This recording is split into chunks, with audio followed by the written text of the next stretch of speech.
নমস্কার বন্ধুরা, আজকে আবার একটা রেসিপি নিয়ে চলে আসলাম তোমাদের কাছে। আজকে রেসিপিটা হচ্ছে বাঁধাকপির মতো করে পেঁপে দিয়ে মাছের মাথা দিয়ে করব। তো চলো কিভাবে করি দেখে নাও। আজকে রান্নাটা আমি সরষের তেল দিয়ে করব।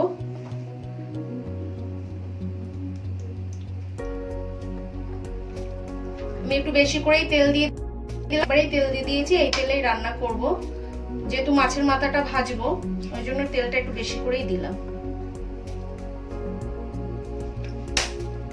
তেলটা ধোয়া ওড়া পর্যন্ত অপেক্ষা করতে হবে।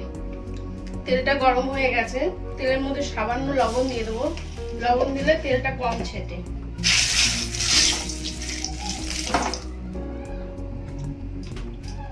আমি হাফ কাতলা মাছের মাথা লবণ, হলুদ আর লেবু দিয়ে মাখিয়ে রেখেছিলাম। কাতলা মাছের মাথা দিয়ে একটা আঁশটা গন্ধ বেরোয়, যার জন্য আমি একটু লেবু মাখিয়ে রেখেছি। লেবু মাখালে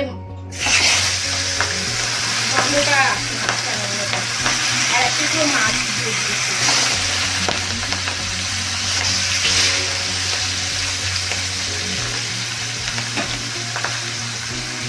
লো টু মিডিয়াম হিটে ভাজতে হবে। বেশি হিট দিলে ওপর থেকে পুড়ে যাবে, আপনাদের ভেতরে কাঁচা থাকবে।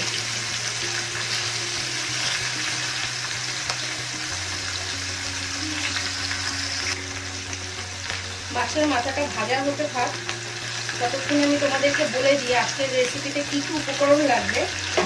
আমি দুটো মিডিয়াম সাইজের পেঁপে গ্রেট করে নিয়েছি গ্রেটার দিয়ে। তো মিডিয়াম সাইজের আলু টুকরো টুকরো করে নিয়েছি।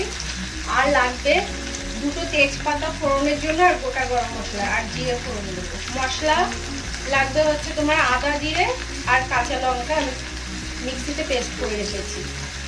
এবার মাছের মাথাটা উল্টে দেবো।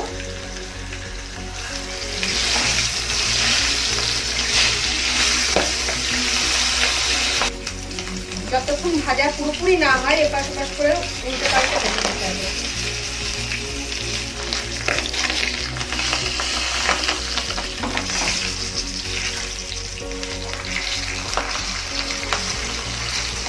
মাথাটা তো অনেকটা বড়, যার জন্য সময় লাগবে ভাজতে।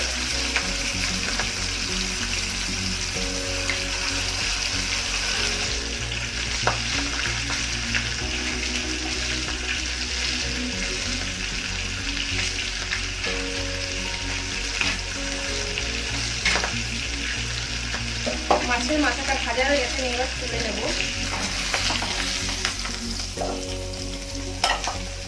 মাছটাও তুলে নেব।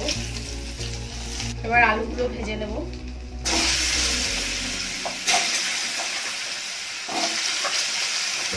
আলুগুলো লালচে করে ভেজে নেব।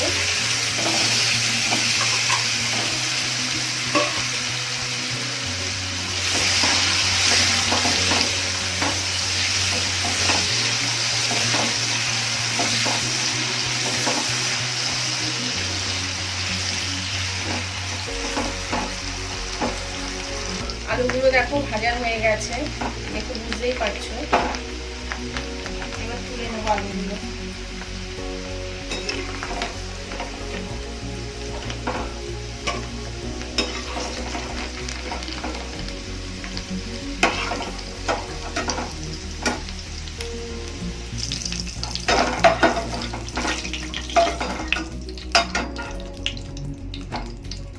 এবার ফোড়নে তেজপাতা দিতে একটা গোটা শুকনো লঙ্কা আর গোটা গরম মশলা দিয়ে দিলাম। গোটা গরম মশলার মধ্যে রয়েছে এলাচ, দারচিনি আর লবঙ্গ আর অল্প একটু জিরে।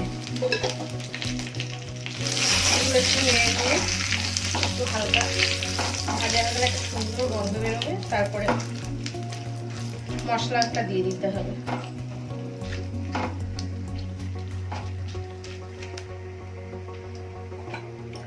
যে মশলাটা বেটে রেখেছিলাম একসাথে সেটা দিয়ে দিলাম।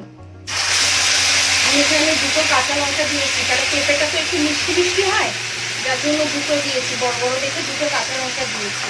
এবার ঝালটা আপনাদের যার যেরকম প্রয়োজন সেইভাবেই দেবেন।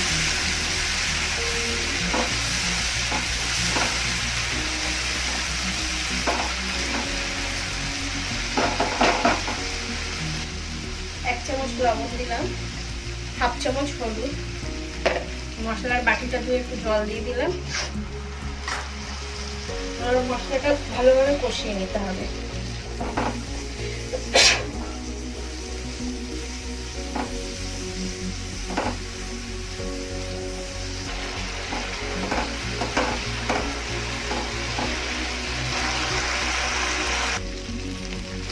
মশলাটা কষানো হয়ে গেছে।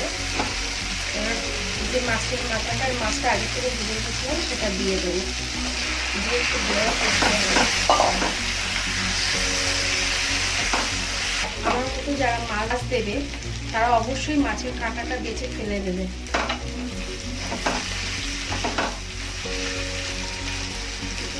এটা ভালোভাবে কষানো হয়ে গেছে। এবার পেঁপেটা যেটা গ্রেট করে রেখেছিলাম সেটা দিয়ে দেবো। ভালোভাবে নেড়ে নিয়ে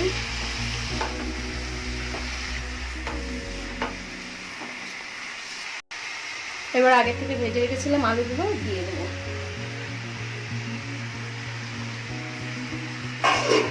এবার ভালোভাবে মিশিয়ে নিই।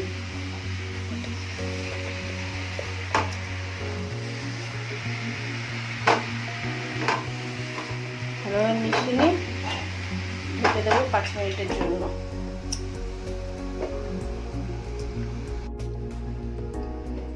দেখো 5 মিনিট হয়ে গেছে। এবার ঢাকনাটা উঠিয়ে নেড়ে দেবো।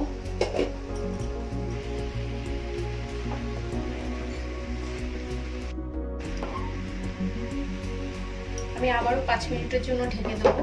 আর এইভাবেই ঢেকে ঢেকেই করতে হবে যাতে পেঁপেটা ভালোভাবে মজে যায়। আবার ঢাকনাটা তুলে একটু নেড়ে দেবো।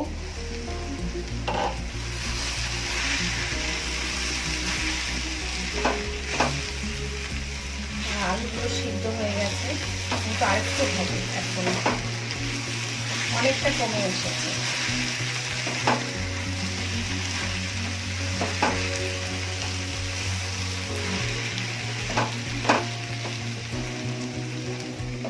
আবার ঢেকে দিয়ে আবার একটু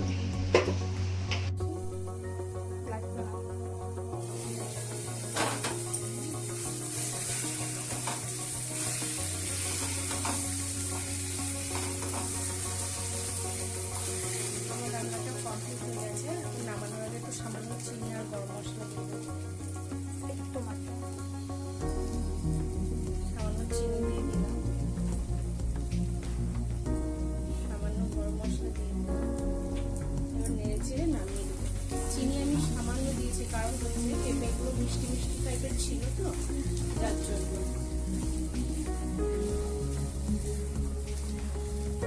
নেড়ে চেড়ে নামিয়ে দেবো।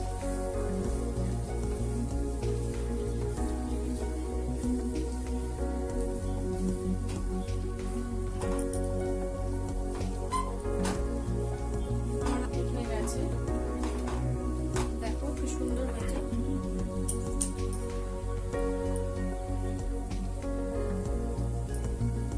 ভালোভাবে নেড়ে চড়ে আমি এবার নামিয়ে নেবো। হয়ে গেছে আজকে রান্নাটা। এবার সার্ভ করে তোমাদেরকে দেখিয়ে দেবো।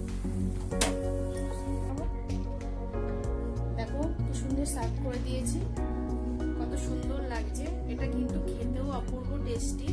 তোমরা বাড়িতে অবশ্যই একবার ট্রাই করে দেখো, দারুণ লাগবে খেতে। গরম ভাতের সাথে, ভাত রুটি সব সাথেই ভালো লাগবে এটা।